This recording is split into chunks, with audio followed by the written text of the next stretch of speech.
फक्त 27 वर्षांचा होता. नाव होतं प्रीतम भोसले. मूळचा शिरोळचा. शिक्षणासाठी आला होता कोल्हापूरला. अभियंता होता. स्वप्न होती. जग जिंकायचं होतं.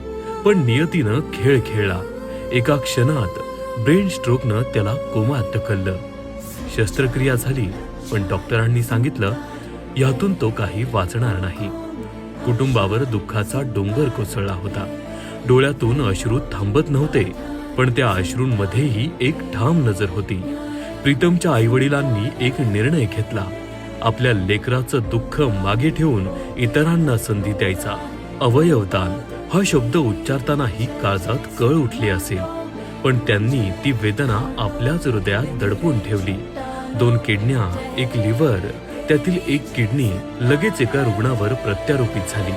बाकीचे अवयव ग्रीन कॉरिडॉर तयार करून पुण्याकडे रवाना झाले.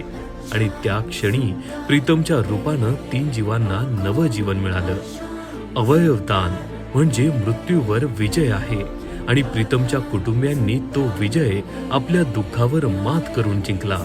आज प्रीतम नाही, पण तो अजूनही कुणाच्या तरी श्वासात आहे, कुणाच्या तरी रक्तात वाहतोय, कुणाच्या तरी हृदयात धडधडतोय.